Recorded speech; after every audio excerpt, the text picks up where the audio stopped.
श्रीगुरून् वैष्णवांश्च श्रीरूपं सागरजातं सहितं रघुनाथनिवेदं तं सजीवनं साधवेतं सावधूतं परिजनसहितं कृष्णचैतन्यदेवं श्रीराधाकृष्णपादं सहितं ललिता श्रीविशाखान्वितं शुचः।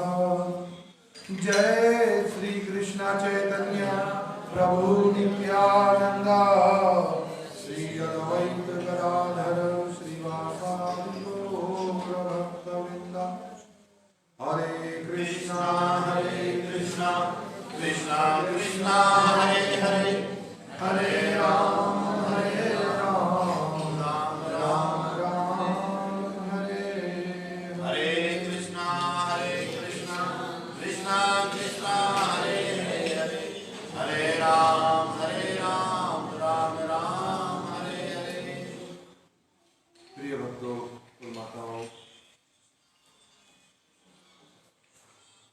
अति कृपालु करुणानिधान भक्त वत्सल भगवान की कृपा से हम श्रीमद् भागवत महापुराण की कथा का गान कर रहे हैं और श्रवण कर रहे हैं, और बहुत ही मुख्तसर कथा को श्रवण कर रहे हैं।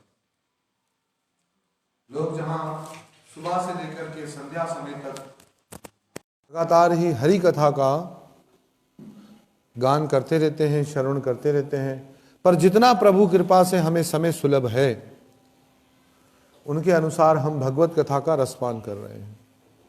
भागवत में तो यहाँ तक कहा गया कि एक श्लोक या आधा श्लोक भी कोई पढ़े, उसका चौथा भाग भी पढ़े तो भी उसका कल्याण होगा। और भगवान की कथा, संसार की जो कथा है उसको एक बार आप सुनेंगे, दो बार सुनेंगे, तीसरी बार आपका मन नहीं करेगा उसको सुनने का, क्योंकि वह जो है एक भौतिक कथा है। और संसार का वार्तालाप, संसार की बात हमें शांति नहीं देती है, सुख नहीं देती है। पर भगवान की जो कथा है, प्रभु की जो कथा है, वह हमें आनंद से भर देती है। क्योंकि एक महत्वपूर्ण बात यह समझ लीजिए कि भगवान में और भगवान की कथा में भी कोई फर्क नहीं है। नाम, रूप, गुण और लीला क्या है? नाम, रूप, गुण, लीला, ये चारों एक ही मेरे प्रभु से जुड़ी हुई बातें हैं। सबसे पहले हम नाम को समझने का प्रयास करते हैं, नाम को समझाने का प्रयास करते हैं, फिर जब जिसका नाम है उसका रूप भी है, जिसका नाम है उसका रूप है। कई लोग ऐसा मानते हैं कि वो अनामी है, पर नाम उसको दिए जाते हैं। वो अनामी कौन है? जब नाम उससे एकात्म नहीं होगा तो फिर उस अदृश्य पुरुष को भी, उस ब्रह्म को भी ब्रह्म किए बगैर तो कैसे घोषित करेंगे? सत्य कहे बगैर कैसे घोषित करेंगे? उसको किस प्रकार से हम जो है उसका बखान करेंगे?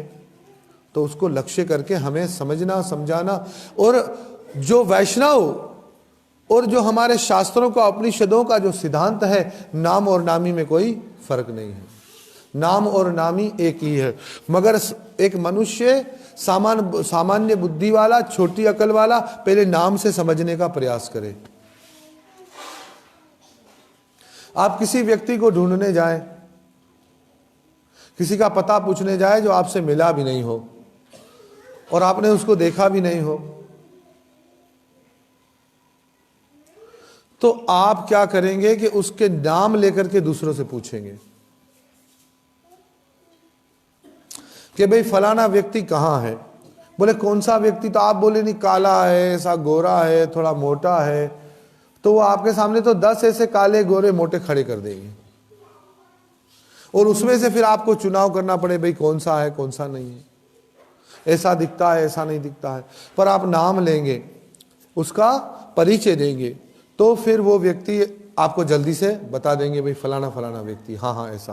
पहले नाम लेंगे, फिर बोलेंगे करता क्या है, तो उसका गुण बताएंगे कि भाई प्लम्बर है, कि मिस्त्री है, कि दुकानदार है, कि फैक्ट्री वाला है, कि भाई कोई मुखी है, कि कोई क्या है, कि क्या नहीं। पहले नाम आ गया, नाम के साथ उसके गुण, या पहले कभी रूप बयान करते हैं कि हाँ उनका नाम तो भाई भीमदास है, और भीमदास क्या है, बोले बहुत ही हट्टा कट्टा लंबा चौड़ा और बहुत ही कदा वाला है, हाँ हाँ हाँ ऐसा एक भीमदास है, लोग बोलेंगे। वो जो बहुत खाता है, बोले हाँ वही, तो ऐसे बोलेंगे। बहुत खाता है उसका गुण हो गया, और वो बहुत मोटा है, लंबा है, तड़ंगा, ये स्वरूप हो गया। भाई करता क्या है, बाबा जहां भी जाता है ना तो क्या करता है, थोड़ा गुस्से में आ जाता है तो मारता है, पीटता है, झगड़े करता है, बड़ी ताकत है उसमें। तो ऐसे मेरे प्रभु का नाम पहले पहले क्या आता है, नाम। इसलिए, और देखिए लोग बोलते हैं हम तो भगवान से मिलना चाहते हैं, कोई हमको नाम दे रहा है। तो आप कोई हमसे आम मांगे, कोई हमसे आम का दरखत मांगे, तो हम धरती से उखाड़ के उसको दरखत देंगे या उसको क्या देंगे, वो आम का बीज देंगे। तो नाम है बीज, और इसी में भगवान का रूप भी छुपा हुआ है, इसी में मेरे प्रभु का गुण भी छुपा हुआ है, इसी में मेरे प्रभु की लीला भी छुपी हुई है। तो सर्वप्रथम तो भक्तों के लिए इसीलिए नाम संकीर्तन है कि क्या करो, बोले जो तुम कम अक्ल हो, समझ नहीं सकते, या तुम दूसरों को बता नहीं सकते, दूसरों को समझा नहीं सकते, तो तुम शुरुआत करो और सब मिलकर हरे कृष्ण कृष्ण कृष्ण हरे हरे, हरे राम राम। तो नाम सिमरन करो। जब तुम नाम सिमरन करते हो तो नाम सिमरन करते करते तुम्हें उसके स्वरूप का भी ज्ञान होने लगेगा। तुम्हें गुरु स्वरूप बताएंगे, क्या है, वेणु कणांतं अरविंदम दलायताक्षम ब्रहावितं समसितं बुध सुंदर अंगम कंदरापकोटि कमनीय विशेषाशुभम गोविंदम आदिपुरुषम तमहं भजामि। जो गोविंद नाम से मशहूर है वो आदि पुरुष है, वो आदि से ही गोविंद है।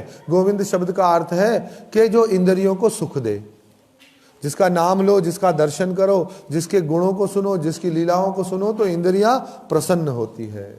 और जो इंद्रियां हमारे वश में नहीं होती है वो उनके वश में हो जाती है। जैसे जो बच्चे आपके वश में नहीं होते हैं वो आपके स्कूल वाली टीचर के वश में हो जाते हैं। होते हैं कि नहीं होते हैं? ऐसे जब हम अपनी इंद्रियों के स्वामी बनने की कोशिश करते हैं तो हम क्या हो जाते हैं, तो हम गोस्वामी बनने की कोशिश करते हैं। लेकिन अगर हम गोविंद दास हो जाएं, अपने आप से गोस्वामी बनने का प्रयास करेंगे, तो हो सकता है कि कभी गड़बड़ी हो भी जाए, पर आप गोविंद दास बनो तो आपकी इंद्रियां खुद ही खुद आपके वश में कर देंगे मेरे गोविंद, और फिर आप गोस्वामी बन जाएंगे। हाँ?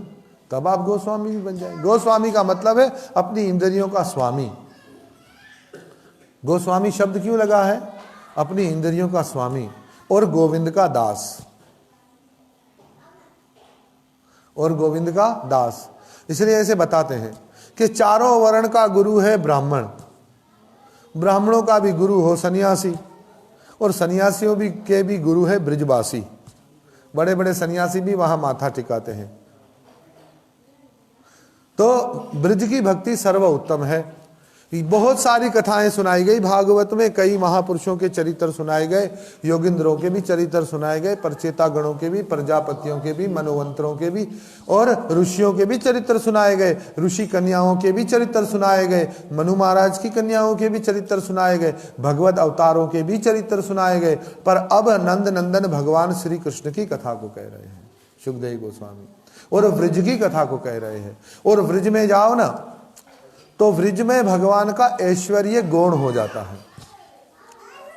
जैसे एक आदमी वकील है, जज है, बड़ा सेठ है, ठेकेदार है, जैसे ही घर में जाता है ना तो घर में जाते ही उसकी सेठगिरी खत्म। घर में जाते ही उसकी क्या है, उसकी जजगिरी खत्म। घर में हुआ तो वहां तो बड़े से बड़ा आदमी भी सलाम करता है, साहब सलाम। और जैसे ही घर में पहुंचा तो बच्चे गोद में चढ़ गए, और 2 मेहमान आ गए तो उसी टाइम उठा और उसके लिए पानी भी लेके आया। नौकर का इंतजार भी नहीं करेगा। फिर तो पत्नी बोलेगी, भाई आपको कौन समझाए। मतलब वहां तो जज को कोई ऐसा नहीं बोल सकता, वकील के आपको कौन समझाए, परंतु घर में आया तो आपको कौन समझाए। तो मेरे भाई बहन, ये ब्रज की जो कथा है ये भगवान के घर की कथा है। वैसे तो पूरा संसार ही भगवान का ही है। एक आदमी की कई फैक्ट्रियां हो, उसके एक बड़े फार्म हाउस हो, मगर घर घर होता है। घर में ठाट बाट नहीं चलता है, घर में तो प्यार चलता है। बच्चा आया, आके बाप की गोद में बैठा, इधर चुम्मा लिया, इधर चुम्मा लिया है, पप्पा की जेब में हाथ डाला, पैसे निकाल लिए। घर तो प्रेम का व्यवहार है। घर में आदमी की गुरुगिरी नहीं चलती है। आदमी जितना बड़ा महात्मा हो, गुरु है, घर में तो गुरुगिरी नहीं चलेगी। तुकाराम जी से सीखिए। देखिए, जीवन के अंदर भक्तों के ऊपर तो कष्ट आते ही रहते हैं। अगर जिस पे कष्ट ना आया ना, तो वो भक्ति नहीं है मेरी दृष्टि में। कष्ट तो आना ही है। देखो, भक्ति का मतलब है कि आपका संसार बिगड़ जाए। ये ध्यान दे, मैं जो बोल रहा हूं। जब संसार बिगड़े तो हम जो कि भक्ति बन रही है, और आपका संसार बन रहा है तो आपकी भक्ति बिगड़ रही है। क्या है आपका संसार? क्योंकि भगत और जगत में बेर है भाई। और आप भक्ति करके संसार सुधार रहे हो तो अभी तक भूल भुलैया में हो। नाम, प्रतिष्ठा, ये सारा संसार है बस। दुख सुख में निंदा अस्तुतिर मौनी, निंदा और स्तुति में जो मौन रहे वो भक्त है। मौन रहना सीखो। जब स्तुति हो रही हो, जब निंदा हो, तो वहां मौन रहो। क्योंकि मान, अपमान, सम्मान, ये सारी भौतिक चीजें हैं। और मेरे प्रभु की दृष्टि में एक शेर में अक्सर आप लोगों को सुनाता भी हूं कि जो आला ज़र्फ होते हैं हमेशा झुक के मिलते हैं। सुराई सर नबू होके भरा करती है पैमाना। जो ऊंचे ज़र्फ वाले लोग हैं, जिनका ज़मीर ऊंचा है, जिनका दिल बड़ा है, वो हमेशा झुक के मिलते हैं। सुराई बड़ी है और पैमाना छोटा है, पर सुराई को झुकना पड़ता है पैमाने को भरने के लिए। हा? तो झुकना सीखो। मेरे सतगुरु मुझे अपनी पसंद का बना लो जी। मेरे सतगुरु मुझे अपनी पसंद का बना लो जी। मुझे झुकना नहीं आता, मुझे झुकना सिखा दो जी। मुझे झुकना नहीं आता, मुझे झुकना सिखा दो जी। और झुकना भी कैसा कि नमन नमन सब करे, ज्यादा नमे नादान। जो ज्यादा ही झुक झुक के ऐसे प्रणाम प्रणाम प्रणाम करते हैं, ये भी नादान लोग हैं। झुकने का मतलब आदमी शरीर से तो झुके, शरीर से झुक न भी पाए, पर हृदय से झुका हुआ हो आदमी, अंदर से उठा हुआ आदमी, अंदर से बड़प्पन रखने वाला आदमी थोड़ा थोड़ा नमन करेगा, और थोड़ी ऐसी उसी बात हुई तो भड़क जाएगा। तो प्रिय भक्तों, ये ब्रज में ये भगवान भी अपने ऐश्वर्य को भूल जाते हैं। देखो, ये ब्रज है, ये भक्ति है। इस भक्ति में कोई बड़प्पन नहीं। इस भक्ति में, इस भक्ति के राज्य में आने के बाद भगवान भी अपना ऐश्वर्य भूल जाते हैं। ये वो कथा हम कहने जा रहे हैं। पहले समझिए किस भूमिका से, किस भाव से हम इसको समझेंगे। इसमें ऐश्वर्य नहीं है, यहाँ माधुर्य की प्रधानता है, यहाँ प्रेम की प्रधानता है, यहाँ रति की प्रधानता है, यहाँ राग की प्रधानता है। रति माने मोहब्बत, और राग का मतलब है इश्क जनून। एक इश्क मिजाजी होता है, और एक को हमारे सूफी संत कहते हैं इश्क इलाही। क्या है? एक इश्क मिजाजी जो दुनिया के साथ किया जाता है, जिसके साथ जैसा आपका मिजाज होगा वैसे उसकी प्रीत दिखाओगे आप। पर एक इश्क इलाही है। इश्क इलाही का मतलब क्या है? उस प्रभु का राग, अनुराग। त्याग का मतलब है कि किसी वस्तु को आप छोड़ोगे, और वैराग का मतलब है कि वो वस्तु आपसे खुद छूट जाए। ये वैराग है। त्याग मतलब जिसको छोड़ा है उसको हम पकड़ भी सकते हैं, पर वैराग का मतलब क्या है कि वो वस्तु भाए ही नहीं। त्याग तो मतलब वो वस्तु हमें भा रही है, हम अंदर से उसकी तरफ लगे हुए हैं, पर बाहर से हम छोड़ देते हैं। वो तो चोर की ऐसी है कि पुलिस वाले को देखा और चोर ने चोरी नहीं की, पर अंदर अंदर मन उसमें लगा हुआ है। पर वैराग क्या है कि अभी वो न भाए, अभी कुछ भाए ही नहीं। बोले अभी हम हो ही नहीं सकता। वो हितानिवंश परंपरा के वो महाराज जी है, बड़े बड़े बाल, बड़ी दाढ़ी, क्या नाम है उनका? हाँ, परमानंद गौरचरण जी, गोविंद चरण जी महाराज, गोविंद। तो उनका एक वक्तव्य अभी आया था, कोई उनको निमंत्रण दे रहा था, बहुत सुंदर उन्होंने भाव था। देखिए, कुछ भजन आनंदी संत होते हैं, कुछ गोष्ठ आनंदी संत होते हैं, कुछ एकांत भजन आनंदी संत हैं, और कुछ क्या है, परिवर्ज का आचार्य है। पर यह भी स्थितियां होती है भक्ति के अंदर, सबकी, हम किसी की नकल नहीं करनी है, उसकी बात से कुछ सीखना, कुछ समझना है। तो एक व्यक्ति उनको किसी बात के लिए निमंत्रण देने आया, तो उन्होंने उसके कहा कि भाई हम निमंत्रण ना किसी को देते, ना किसी का निमंत्रण स्वीकार करते हैं। बोले क्यों? बोले कि भाई देखो, हमने तो अपना जीवन लिया, लगाया है, ये सन्यास लिया है, ये जो भी बाबा जी बने, जो कुछ किया है वो इसलिए किया है कि हमारे प्रिया प्रीतम प्रसन्न हो जाए, प्रिया प्रीतम का दर्शन हो जाए। हाँ? और अगर आप हमें निमंत्रण देते हो और आप हमें प्रिया प्रीतम से अगर मिला देते हो तो हम अभी आपके साथ चलने को तैयार हैं, नहीं तो फिर हमारे भजन में बाधा ना डालो, हमारे भजन में क्या ना डालो, बाधा ना डालो। हम तो अपने प्रिया प्रीतम के सिवा किसी को जानते नहीं, और हमें किसी को जानना भी नहीं है, हमें ये व्यवहार करना भी नहीं है, हमें यहाँ इसके निमंत्रण उसके निमंत्रण ये नहीं झेलने। हम तो क्या है, अपना बस, हम तो अपने जीवन से बस अपने किसी कोई ऐसे बहाने से अपने प्रिया प्रीतम को रिझाना चाहते हैं। बहुत सुंदर बात लगी, मेरे हृदय को लगी बहुत। मतलब हम तो सब साधुओं को सम्मान करते हैं, परंतु कुछ गोष्ठ आनंदी भक्त हैं, कुछ लोग जो है वे इस प्रकार भजन आनंदी है। पर आप सबको पहले भजन आनंदी की अवस्था तक दौड़ना नहीं है, आप सबको पहले हमारे गुरुजनों की जो आज्ञा है उसके अनुसार गोष्ठ आनंदी बनना है। क्या? आपको सफर करने हैं, आपको प्रचार करने हैं, और हृदय के अंदर इस वृज का चिंतन करना है। कुछ लोग वृज में रहते हैं, पर लोकनाथ गोस्वामी विष्टा भी बिस्तर पर करते थे और उनको कोई संभालने वाला था ही नहीं। एक ही शिष्य किया जीवन में, नरोत्तम दास ठाकुर महाराज, और कोई शिष्य भी नहीं किया, और कर भी नहीं रहे थे। भजन आनंदी, मुकम्मल भगवान की लीलाओं और कथाओं में खोए हुए। एक बार महाप्रभु ने कह दिया था नवद्वीप में कि आप लोगों को ब्रिज जाना है, ब्रिज गए और ब्रिज से कभी बाहर निकले ही नहीं। उनका एक शिष्य नरोत्तम था, बड़ी मुश्किल से राजी किया और उनको अपना गुरु बनाया, और भगवान ने कहा अरे ऐसा शिष्य तुम्हें नहीं मिलेगा, नरोत्तम के प्राण चले जाएंगे, इसको कबूल करो, तुम इसको दीक्षा दो। तब उन्हें दीक्षा दी। कैसी सेवा करते थे, कई महीनों तक वो जिस जगह विष्टा करने जाते थे ना, तो रात को वो सारा साफ कर लेते थे, फिर विष्टा करके आके उसको झाड़ू, उस झाड़ू को चूमते थे, उसको सर पे लगाते थे, दिल से लगाते, जिससे उनकी विष्टा साफ करते थे। ऐसा शिष्य मिलेगा कोई? या तो पानी पिए तो मजा ना आए तो उस तरफ रख दे।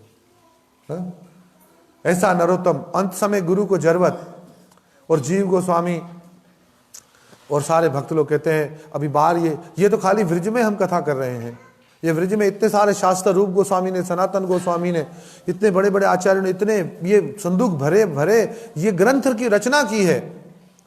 ये ग्रंथ ये बाहर लोगों को पता कैसे चलेंगे? ये संस्कृत में, ये गोडिये भाषा में, ये बंगाली में, ये अंग्रेजी में लिखे हुए ग्रंथ, ये हमारे ये कैसे तो 3 प्रभुओं को तैयार किया, निवास आचार्य,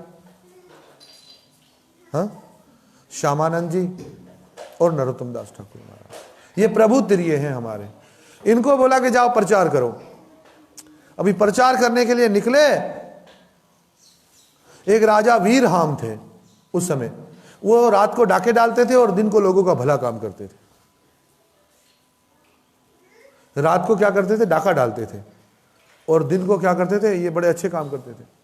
उन्होंने देखा कि कोई खजाना आ रहा है, सारे शास्त्रों के संदूक चुरा कर लेके चले गए। क्या किया? सारे ही शास्त्र चुरा गए।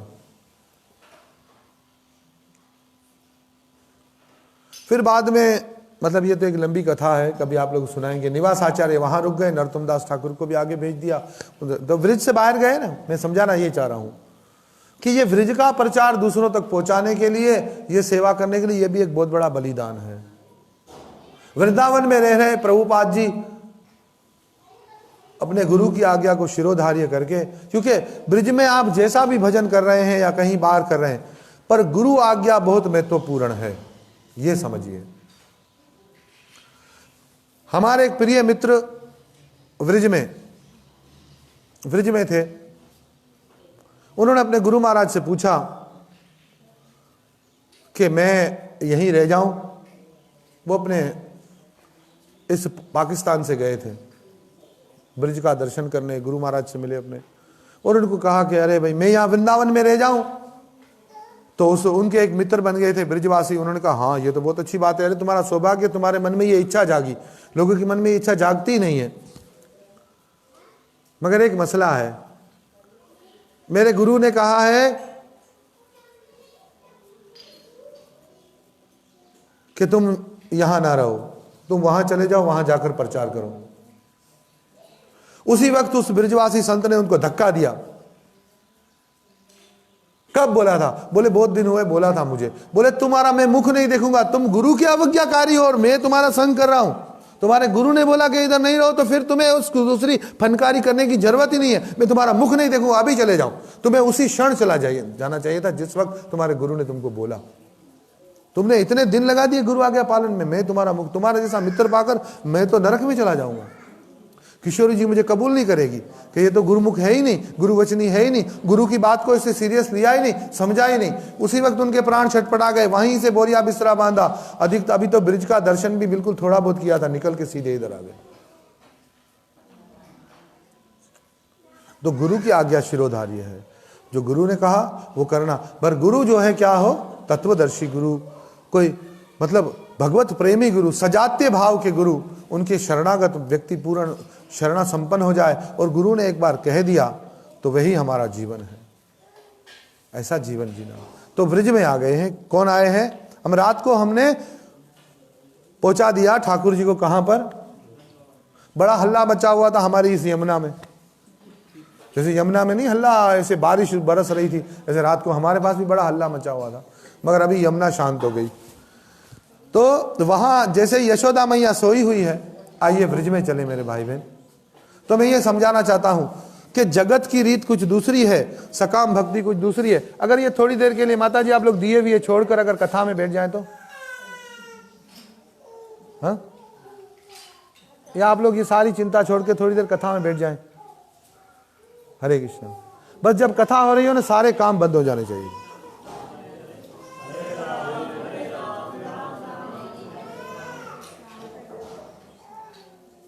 तो ब्रिज में चलिए। ये मैंने थोड़ा महत्व आपको गुरु तत्व का, गुरु आज्ञा का बताया है। गुरु की जैसे आज्ञा हो और पूरा विश्वास शिष्य का हो गुरु पर, क्या कि मैं अपने बल से कभी भी ठाकुर जी तक नहीं पहुंच सकता हूं।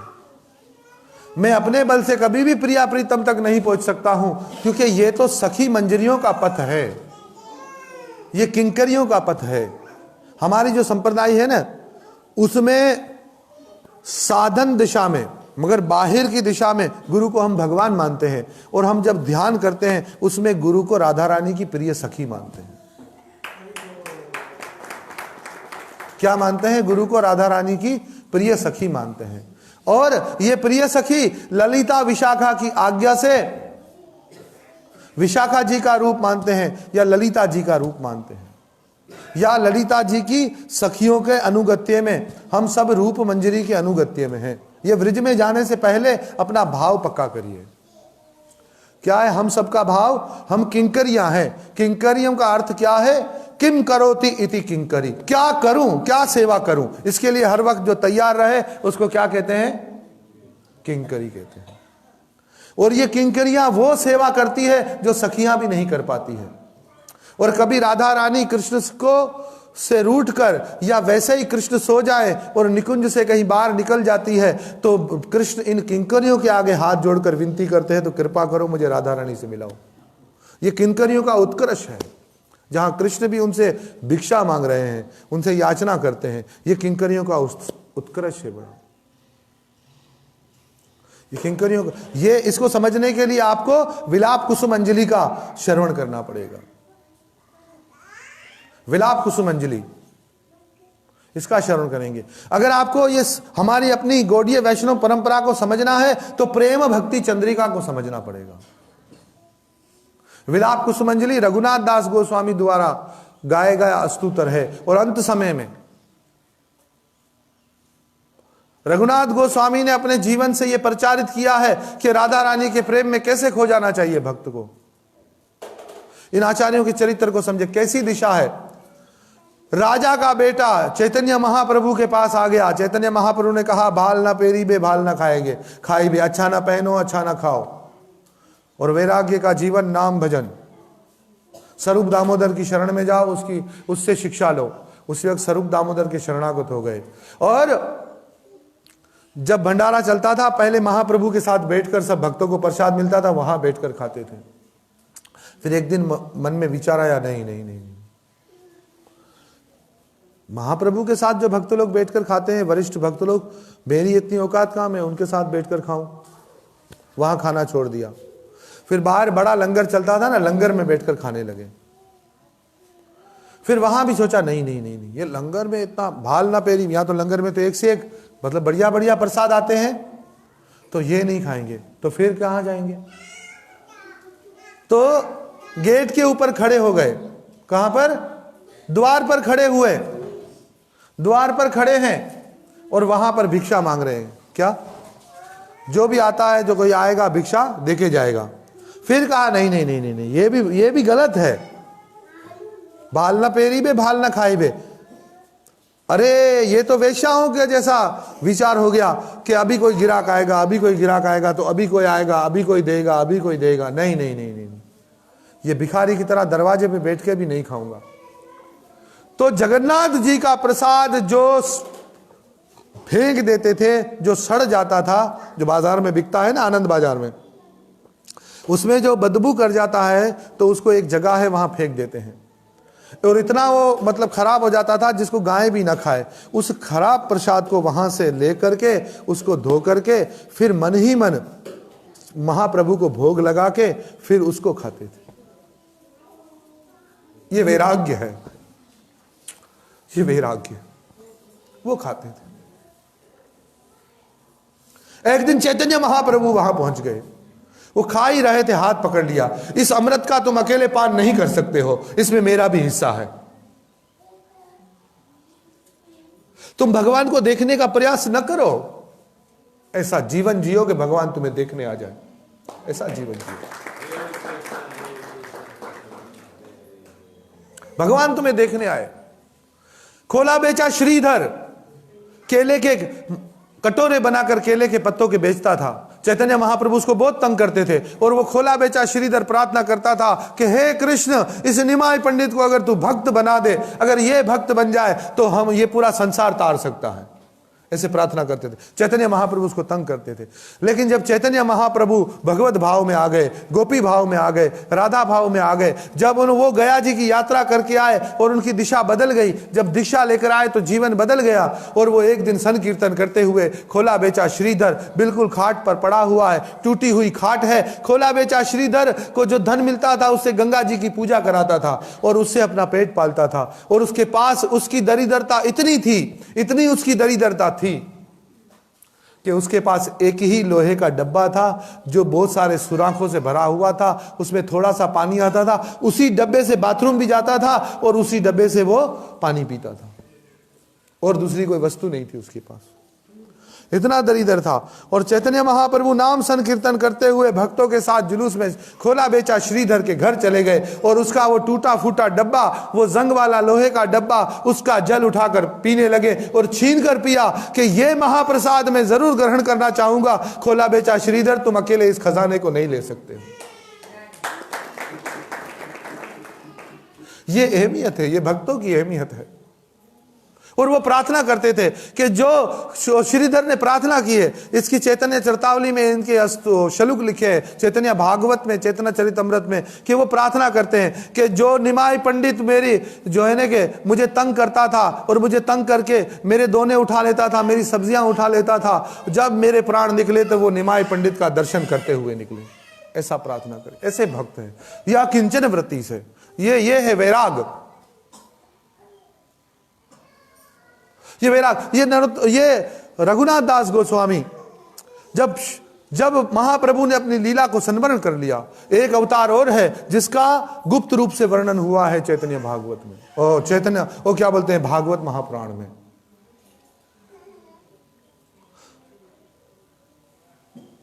कृष्णम वर्णम तवशा कृष्णम,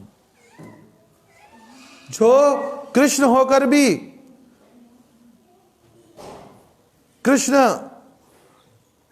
रूप को लेकर नहीं आए हैं, वो जो अपने पार्षदों के साथ क्या करेंगे, इस कलयुग में नाम संकीर्तन करेंगे और अक्लमंद लोग उनकी पूजा करेंगे। किसकी? ये चैतन्य महाप्रभु का। कई पुराणों में, कई शास्त्रों में उनका जिक्र है। तो चैतन्य महाप्रभु जब लीला को अदृश्य कर दिया, तब स्वरूप दामोदर तो हा गौरांग करके ऐसे बोले और उनका दिल फट गया। जो अपना राजपाट, अभी पत्नी का विवाह हुआ था नरोत्तम दास ठाकुर महाराज का, ऐसे आंख उठाकर अपनी पत्नी को देखा भी नहीं था। उनका मन संसार में लगा ही नहीं था। भाग कर आ गए थे छुप करके। कहां आ गए थे? किसके पास आ गए थे? महाप्रभु के पास आ गए भागकर। अब क्या हुआ, ध्यान दीजिए। ब्रिज की कथा में जाने से पूर्व जिन्होंने ब्रिज की कथा को उजागर किया है, जिन्होंने ब्रिज में रहकर भजन किया है, ये ब्रिज की कथा क्यों 10वें सेकंड को मना करते हैं श्रील प्रभुपाद कि पहले तुम अपने पथ को समझ तो लो, जिस जगह जा रहे हो उसको समझ तो लो, जिसका भजन कर रहे हो उसे समझ तो लो। तो क्या हुआ कि वहां पर जब गदाधर पंडित भी प्राण शून्य हो गए, कई भक्तों के प्राण ही निकल गए चैतन्य महाप्रभु, और रघुनाथ दास गोस्वामी भी अपने प्राण देने वाले थे, तब भक्तों मन में एक इच्छा हुई कि अरे प्राण देने से पहले रूप सनातन का दर्शन तो कर लूं। क्या करूं? रूप सनातन का दर्शन तो कर लूं, एक बार ब्रज जाऊं, फिर गोवर्धन के ऊपर चढ़ के छलांग लगा दूंगा और प्राण दे दूंगा। रूप गोस्वामी सनातन गोस्वामी के पास आए और उनका दर्शन करने के लिए। तो महाप्रभु के जाने के बाद यहां पर आए थे, स्वरूप दामोदर भी चले गए, और स्वरूप दामोदर के साथ रहकर के रघुनाथ दास गोस्वामी ने चैतन्य महाप्रभु की सारी लीलाओं का दर्शन किया था, उनसे सुना था, उनसे सीखा था, उनसे समझा था। तो क्या हुआ कि उसी वक्त सब भक्तों ने कहा कि नहीं नहीं नहीं, नहीं आप अपने प्राण नहीं देना। बोले क्यों? बोले अगर आपने प्राण दे दिए तो ये चैतन्य महाप्रभु की कथा हमें कौन सुनाएगा? तो आप कृपा करें रघुनाथ दास गोस्वामी, हे रघुनाथ आप हमें चैतन्य महाप्रभु की कथा सुनाओ। बोले फिर जब मेरी ये कथा पूरी हो जाएगी तो फिर तो प्राण दे सकता हूं ना। बोले कृपा करो, बोले कथा पूरी हो जाए फिर तुम फैसला लेना। इसी दौरान रूप सनातन भी ब्रिज को छोड़कर गौलोक गमन कर गए और आघात लगा। फिर गौर सुंदर महाप्रभु की कथा सुनाते, रोज 3-4 घंटे चैतन्य महाप्रभु की कथा सुनाते सारे भक्तों को। गोपाल भट्ट गोस्वामी भागवत सुनाते थे, और गोपाल भट्ट गोस्वामी जैसा कोई भी भागवत सुनाने वाला नहीं हुआ है आज तक। श्रीधर स्वामी जैसी टीका किसी ने नहीं की, और गोपाल भट्ट गोस्वामी जैसा भागवत पर वक्तव्य किसी ने नहीं दिया हमारे आचार्यों में। पूर्व आचार्य की बात, अभी वर्तमान आचार्यों में तो मतलब सबकी अपनी अपनी विद्वता है, पर मैंने जो पूर्व में इतिहास पढ़ा है, जो पूर्व में इतिहास समझा है, बस जो कृपा से समझा है उनकी, मेरी बुद्धि इतनी अच्छी नहीं है कि मैं समझ पाऊं। परंतु रघुनाथ दास गोस्वामी जब यहां आए ना, फिर आखिरी में राधा कुंड पर जीवन समर्पित कर दिया और अंत समय में अन्न लेना भी छोड़ दिया, फल लेना भी छोड़ दिया, फिर जल लेना भी छोड़ दिया। ऐसे भूखे प्यासे आंखें भी चली गई और करश साधना करते थे। और उन्होंने विलाप कुसुमांजलि का वो गीत गाया है, वो बहुत सुंदर ग्रंथ है। कभी आपको मौका लगे तो ध्यान पूर्वक शांति से इस ग्रंथ का श्रवण करें। तो भाल न पेरी वे भाल, ये ब्रज की कथा है मेरे भाई ने, ये मनोरंजन के लिए नहीं है। आज मुझे उस वक्त बहुत दुख होता है कि ब्रज की कथा, कृष्ण भावनामृत को मानने वाले खाली स्टेजों पर रास लीला ही करवाते हैं, वो ब्रज का गौरव समझ नहीं पाए हैं। वो खाली रास लीला, लड़के और लड़कियों को, लड़कियां राधा कृष्ण बन करके खाली स्टेज पर रास लीला हो रहे हैं। आज खाली इस मर्म को जाने बिना ही काम हो रहा है। और गुरु महाराज शिला भक्तिपाद जी कहते हैं हमें राधा कृष्ण की नकल नहीं करनी है। क्या नहीं करना है? ये राधा कृष्ण बनने का स्वांग नहीं करना है हमें।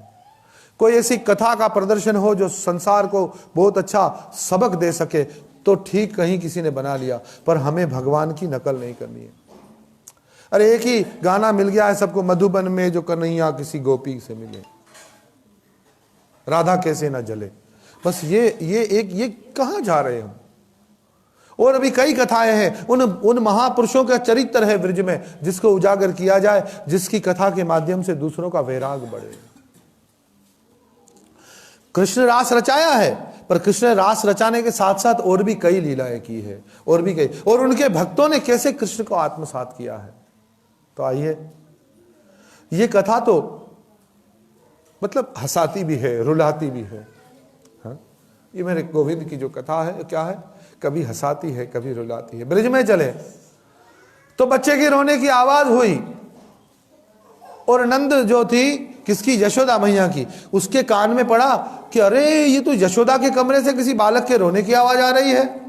तो दरवाजा खोला, अंदर आई तो यशोदा तो को जगाया, अरे यशोदा तू सोई पड़ी है, तुझे बालक हो गया। उसी वक्त डंडोरा हुआ कि नंद के घर लाला भयो, नंद के घर क्या भयो? लाला भयो।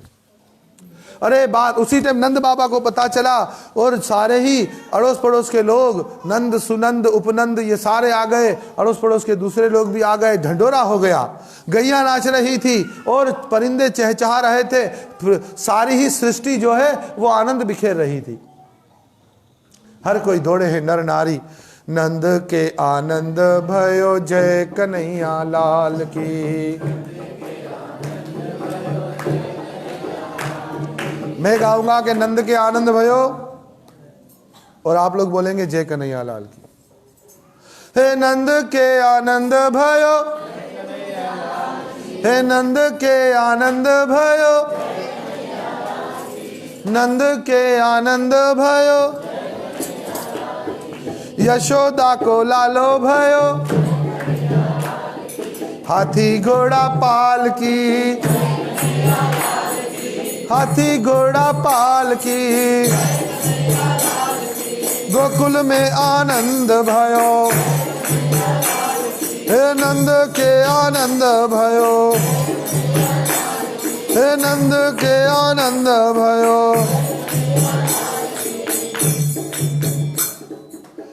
सब लोग दौड़े दौड़े आ रहे हैं, बधाई हो यशोदा को बधाई हो, नंद बाबा को बधाई हो, बधाई हो, बधाई हो। बधाइयां बजने लगी और यशोदा मैया को सारी स्त्रियां बधाइयां देने आने लगी, और कोई हार लेके, कोई फूल लेके, कोई क्या लेके, कोई क्या लेके, और देवता भी उतर रहे हैं नंद बाबा के घर बधाई देने के लिए अलग अलग रूप बनाकर, और दूर दूर के गांव के लोग भी आ रहे हैं। और नंद बाबा ने मन ही मन करोड़ों गैयों का दान किया, और जो भी आ रहा है, जो भी दे रहा है, यहां से मिल रहा है वहां लुटा रहे हैं। कौन दे रहा है, किसको दे रहा है, किसको पता नहीं, बस लुटा रहे हैं। और बधाइयां चल रही है, और ये कहते हैं कि ये बधाई का जो उत्सव है, इसी उत्सव के बीच पता नहीं कितने वर्ष बीत गए, वो योग माया के प्रताप से किसी को पता ही नहीं चला। और सब बधाइयां दे रही है स्त्रियां। हम भी बधाइयों के साथ इस कथा को यहां विराम करेंगे, क्योंकि अभी आज जो है क्या है, द्वादशी का समय है, भक्त लोग प्रसाद पाएंगे। इतने गुस्से से ये वाली बत्ती बंद कर दी। हरे कृष्ण महामंत्र बोलिए। ये बत्ती जला दो भाई।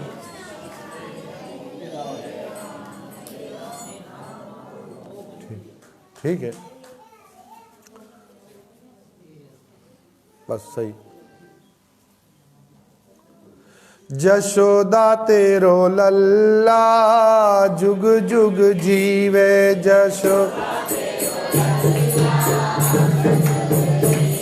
जशोदा तेरो लल्ला जुग जुग जीवे। महारानी पटरानी नंदरानी तेरो लल्ला जुग जुग जीवे।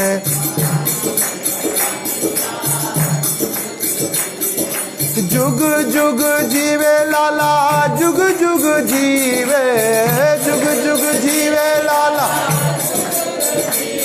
जशोदा तेरो लल्ला जुग जुग जीवे। महारानी नंदरानी ठकरानी तेरो लल्ला जुग जुग जीवे।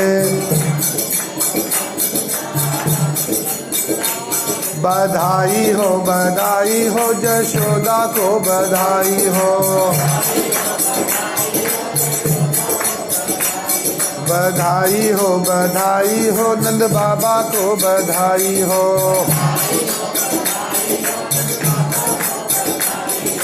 गोकुल को बधाई हो, बरसाना को बधाई हो। बधाई हो जशोदा को बधाई हो। जशोदा तेरो लल्ला जुग जुग जीवे, जशोदा तेरो। महारानी तेरो लल्ला जुग जुग जीवे।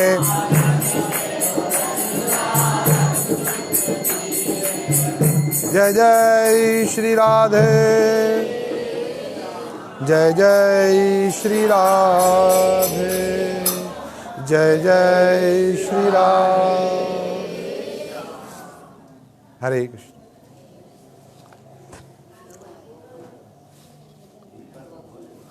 माता जी के लिए अभी तक भोग नहीं लगा है, तो मैं तो अपनी कथा विराम कर चुका हूं। हरे कृष्ण।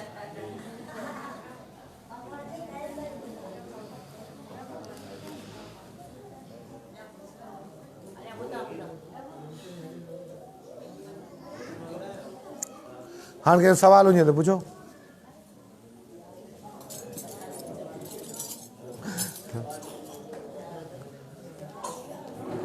प्रश्न हो तो पूछो।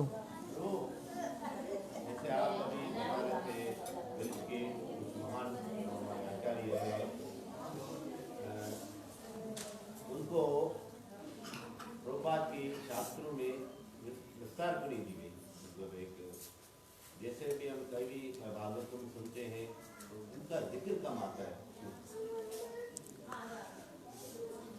प्रभुपाद जी ने इनके चरित्र को विस्तार पूर्वक बताने के लिए ही, आप देखें प्रभुपाद जी ने कई छोटे छोटे ग्रंथ लिखे, भागवत भी लिख रहे थे, मगर इन गौड़ीय वैष्णव आचार्यों के चरित्र को भक्त लोग समझ सके, इसीलिए उन्होंने 18 महीने के अंदर चैतन्य चरितमृत लिखा।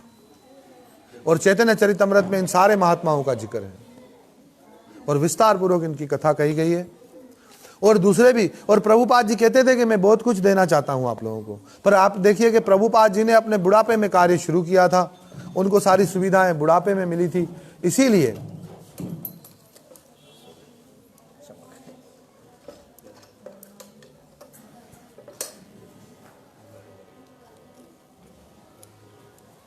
ये पुछड़ी वाली पतंग बहुत काम की है। हरे कृष्णा। भाई ये सही चल नहीं है तो छोड़ दें। वाह भैया, हरे कृष्णा। रुद्र प्रसाद प्रभु के लिए जोरदार ताली बजाएं।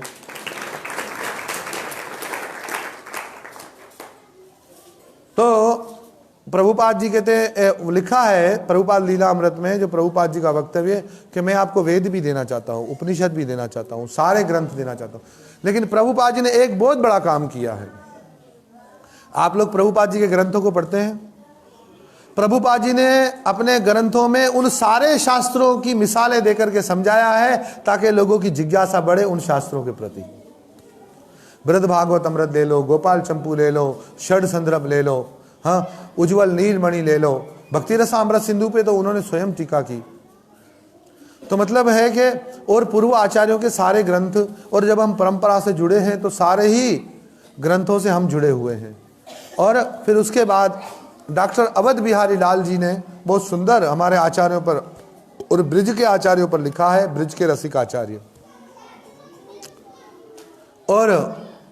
और भी कई चरित्र हैं। और आज प्रभुपाद जी के शिष्यों को मैं प्रणाम करता हूं, कोटि कोटि प्रणाम करता हूं, और प्रभुपाद जी के शिष्यों को मैं प्रणाम करता हूं कि जिन्होंने आज ग्रंथों पर विस्तृत जो है कार्य किया है, विस्तृत कार्य किया है, बहुत विस्तृत कार्य किया है। ऐसे ऐसे ग्रंथ लिखे हैं। पूज्यपाद कर्तुदास प्रभु के ग्रंथ देखो कितने सरल है। पूज्यपाद महानिधि स्वामी के ग्रंथों को आप देखो कितने सरल है। और भी कई भक्त हैं। जितामित्र प्रभु के जीवन में घटी हुई घटनाओं के बहुत सारे ग्रंथ हैं। ऐसे मैं अभी कुछ दिन पहले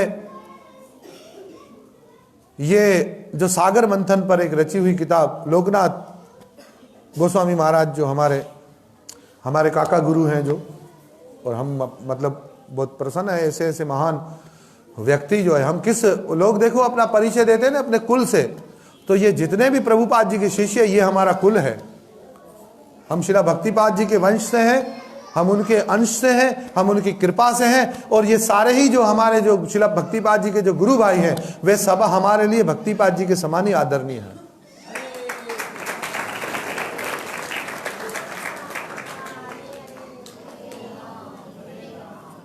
और अगर हम में से कोई अनादर करता है या उन भक्तिपाद जी के गुरु भाइयों के शिष्य अगर कोई भक्तिपाद जी का या किसी का अनादर करते हैं, तो समझो कि उनको अभी तक संस्कार नहीं मिले हैं।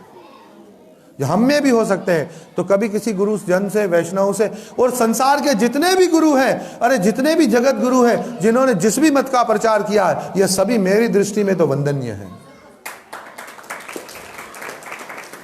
क्योंकि जो महापुरुष है ना, वो दूसरों के कल्याण का ही कार्य करके गए, अकल्याण का कार्य नहीं करके गए। और जो लोग अकल्याण का कार्य करके गए, वो तो महापुरुष ही नहीं है। ठीक है, ये तो सब वंदनीय है। तो इतने अगाध चरित्र है। और मैं कहता हूं हकीकत में जब इन महाभागवतों की, दो प्रकार का भागवत है, एक महाभागवत वैष्णव भागवत और दूसरा है ये भागवत ग्रंथ। तो भागवत ग्रंथ की कथाओं को समझने के लिए वैष्णव भागवतों की कृपा अनिवार्य है। तो विस्तार पूर्वक ब्रज के रसिक आचार्य पर कभी बृहद भागवत अमृत पर कथा होनी चाहिए, और चैतन्य चरितमृत में विस्तार पूर्वक ये कृष्णदास कविराज गोस्वामी महाराज ने सारे महाप्रभु के भक्तों का, और महाप्रभु के भक्तों का पूरे उनकी शाखाओं को गिनाया है। आपको पता है कृष्णदास कविराज गोस्वामी महाराज ने 12 अध्यायों में खाली मंगलाचरण किया है। बस मंगलाचरण का खुलासा किया है 12 अध्याय में। 12 अध्याय में मंगलाचरण किया है उन्होंने। फिर 13वें अध्याय से चैतन्य महाप्रभु की कथा शुरू होती है, चैतन्य चरितमृत। जिन्होंने भी इसको पढ़ा होगा और अभी पढ़ेंगे। और प्रभुदत्त ब्रह्मचारी महाराज जी ने चैतन्य चरितावली के अंदर विस्तार पूर्वक चैतन्य महाप्रभु का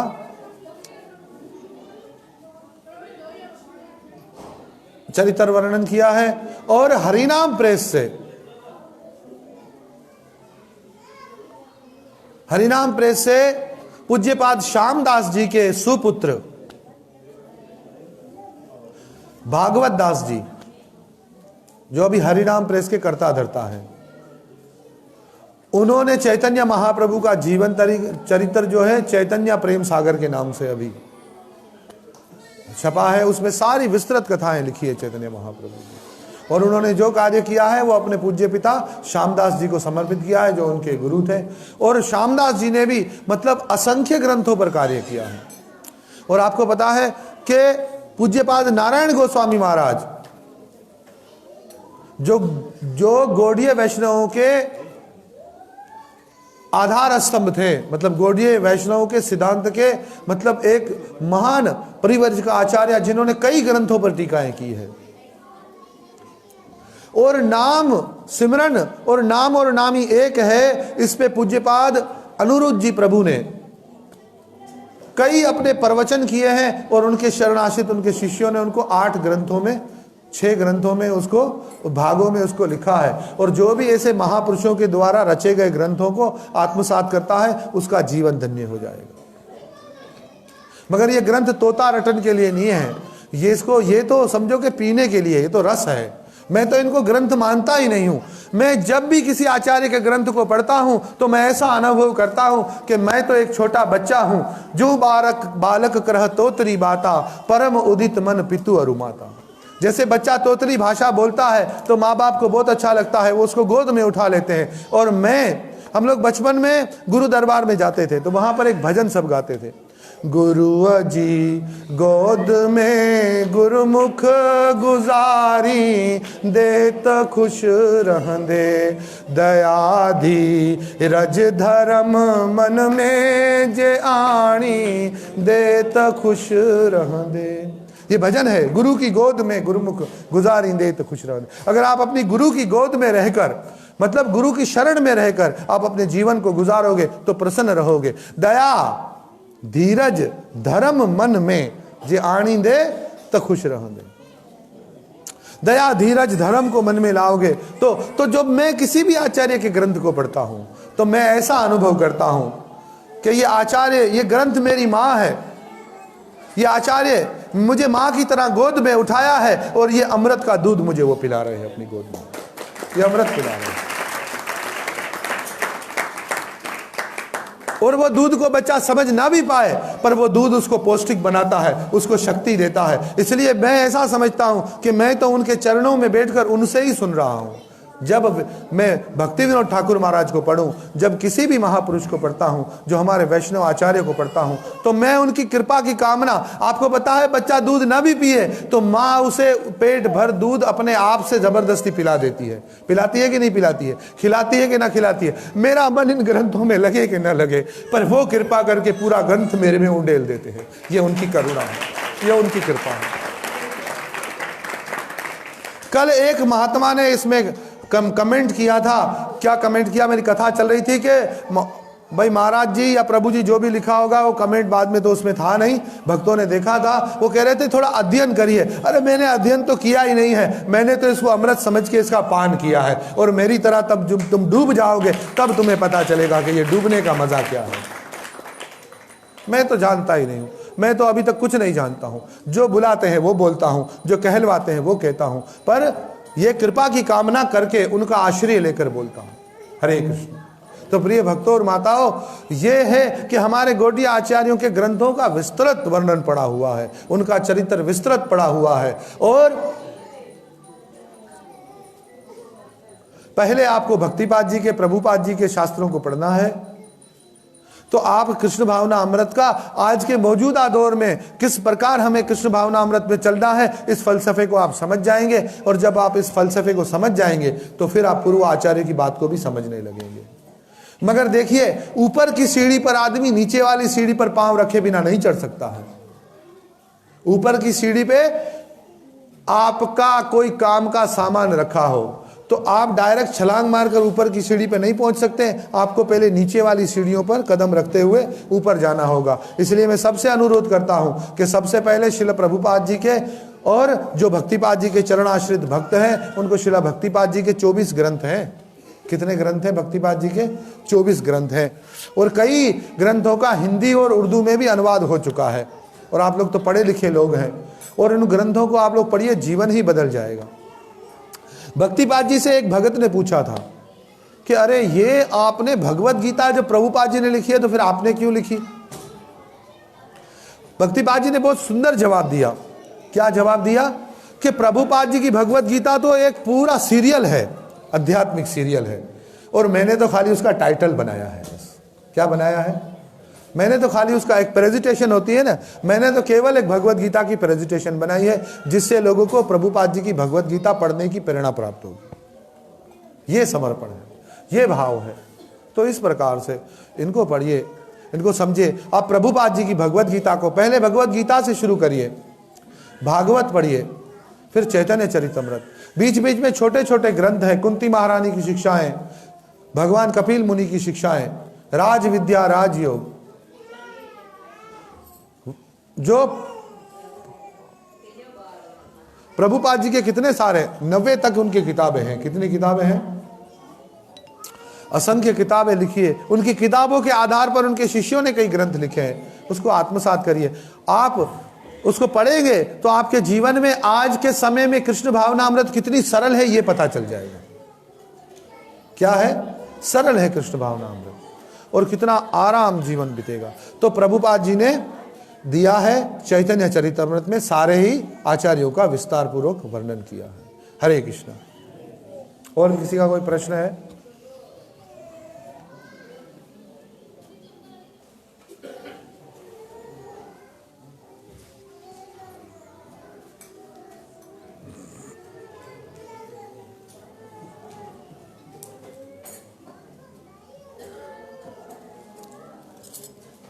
नमो विष्णुपादाय कृष्णपृष्ठाय भूतले श्रीमते कीर्तनानंद स्वामीति नामिने।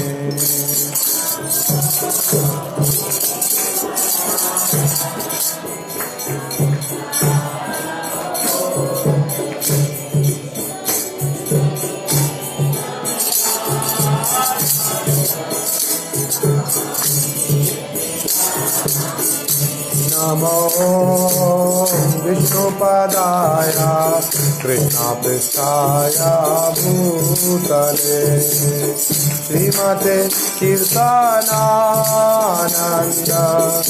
स्वामीति नामिने।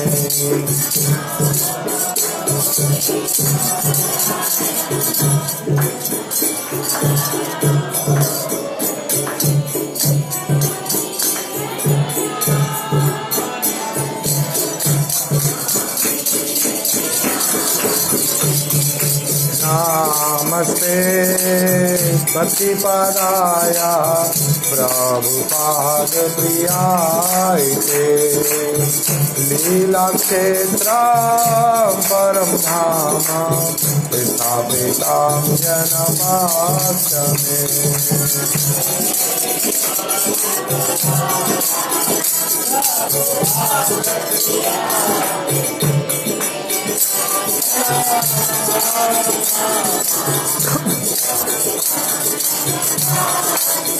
नमो विष्णुपदाय कृष्णपृष्ठाय भूतले श्रीमते भक्तिवेदांत स्वामीति नामिने।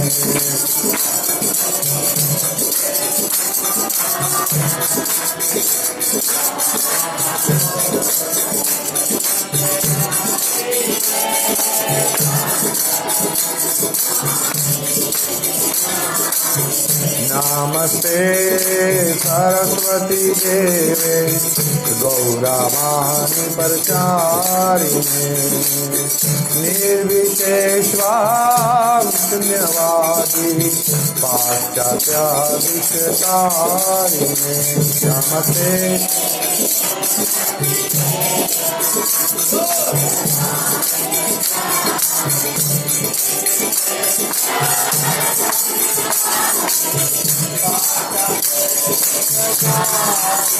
जय श्री कृष्ण चैतन्य प्रभु Nityananda Shri Advaita Gadadhar श्रीवासादि Gaura भक्तवृंदा।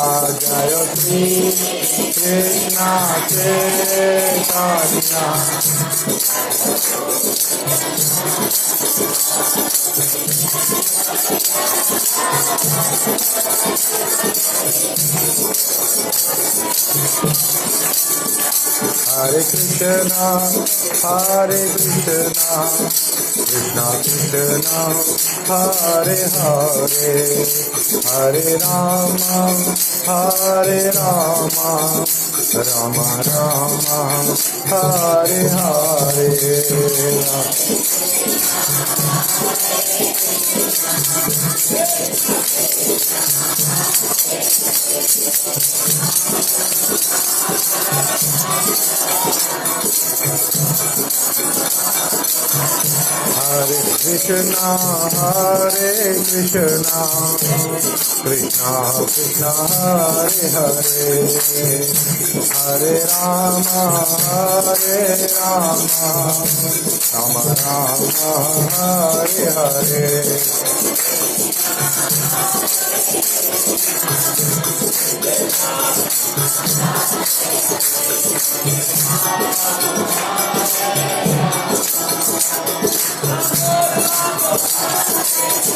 Hare Krishna, Hare Krishna, Krishna Krishna, Hare Hare,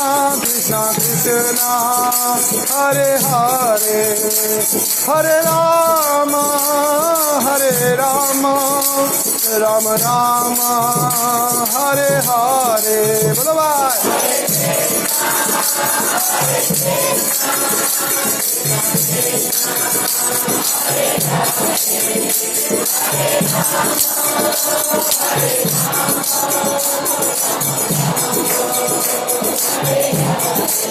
Hare Krishna, Hare Krishna, Krishna Krishna, Hare Hare, Hare Rama, Hare Rama, Rama Rama, Hare Hare.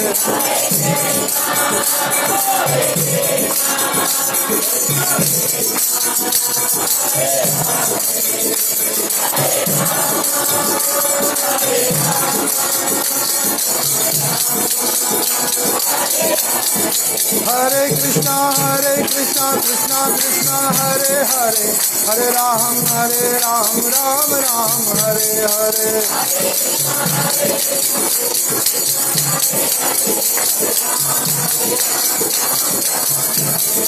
Hare Krishna, Krishna Krishna, Hare Hare, Hare Ram, Ram Ram, Hare Hare.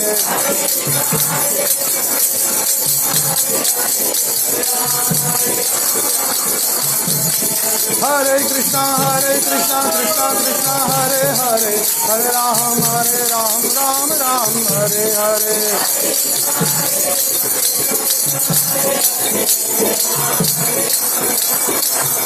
Hare Krishna, Krishna Krishna, Hare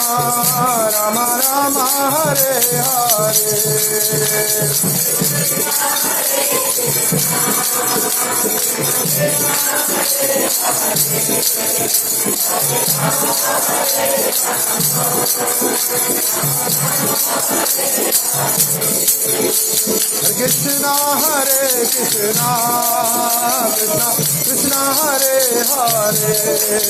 Hare Rama,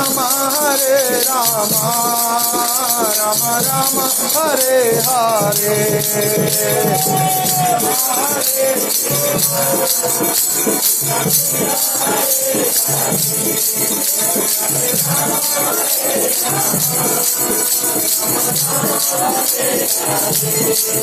Hare Krishna, Krishna Krishna, Hare Hare, Hare Rama,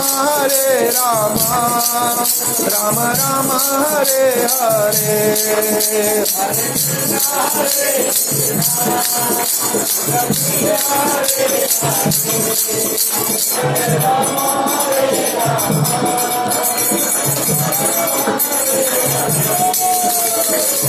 Hare Krishna, Krishna Krishna, Hare Hare, Hare Rama, Ram Ram Hare Hare, हरे कृष्णा कृष्ण कृष्ण हरे हरे, हरे राम राम राम हरे हरे, हरे कृष्णा कृष्णा कृष्णा हरे हरे, हरे राम राम राम हरे हरे, हरे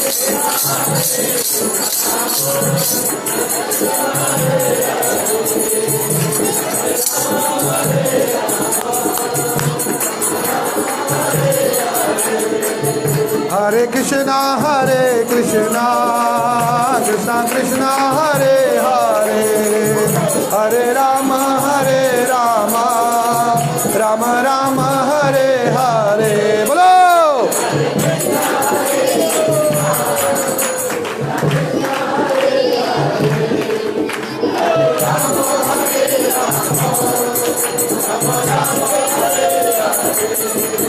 हरे कृष्णा कृष्णा कृष्णा हरे हरे, हरे राम राम राम हरे हरे, बोलो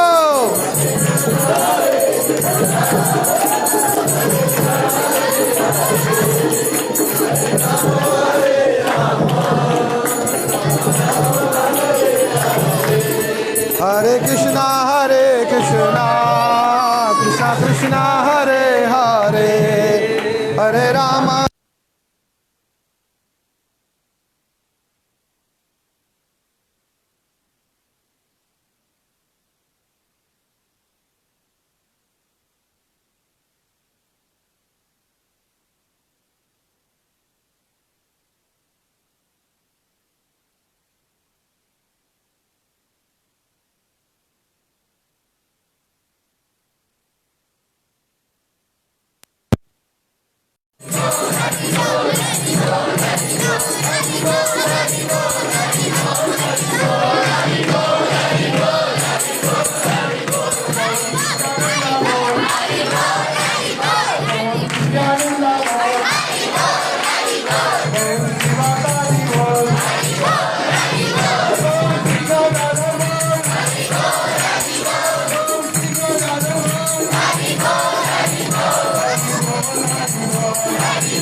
सारे मतलब ऐसे प्रेम से गौर सुंदर महाप्रभु का नाम लेते हुए निताई गौर हरि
जय गौर राधा कृष्ण जय गौर राधा कृष्ण गौर राधा कृष्ण जय गौर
जय जय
श्री राम।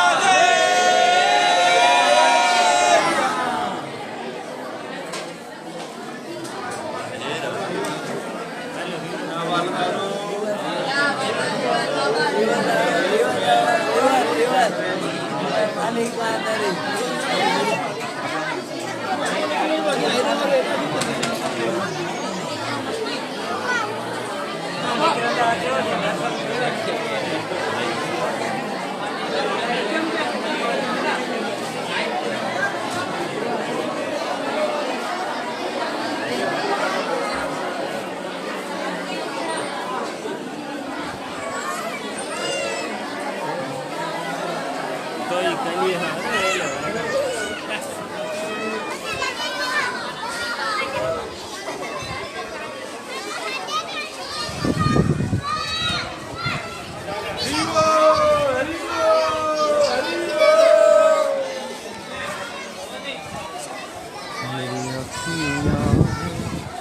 साधु हरि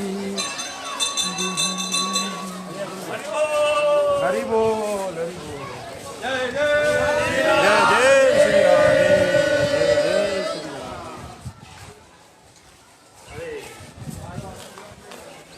जय श्री राधे। जय Shri Radhe.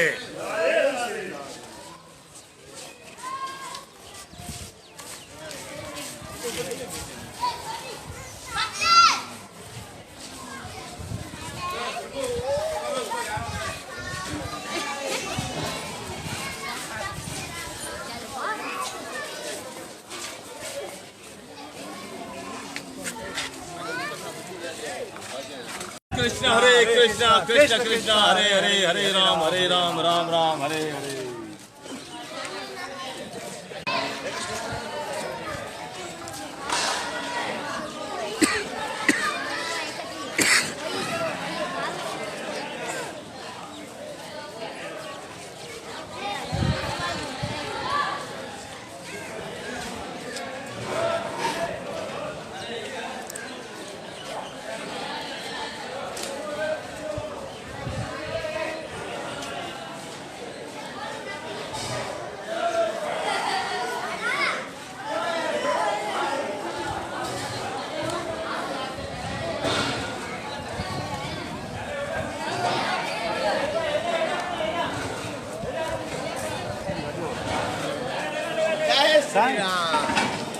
Saya book sabe karo bhai. हाँ सही सही Hare Krishna, Krishna Krishna. नहीं बिरयानी साहब। हरे कृष्णा बिरयानी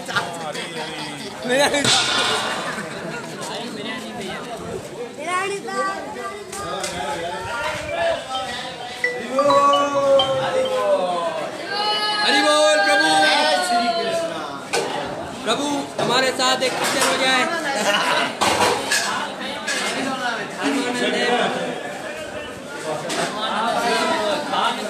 ये लाइव चल रहा है। हाथ बांधो पापा, हाथ बांधो। जय जय करो। हरे कृष्णा। ये आप सबने आज जो है ना कथा भी सुनी और साथ में जो है राधा रास बिहारी भगवान के सब सेवाधारियों की सेवा भी देखी। इतनी विस्तृत सेवा चल रही है इन भक्तों की और सभी भक्तों से ये उम्मीद करते हैं कि आप सब इनका उत्साह बढ़ाएंगे और वरिष्ठ भक्त लोग इन्हें आशीर्वाद देंगे। इसी प्रकार सेवा करते रहे। हरे कृष्ण। राधे राधे। सब बोलिए एक बार जोर से हरे कृष्ण महामंत्र बोलिए सब।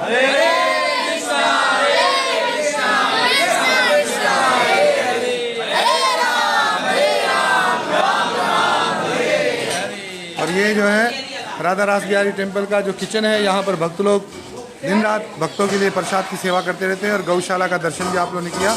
हरे कृष्ण।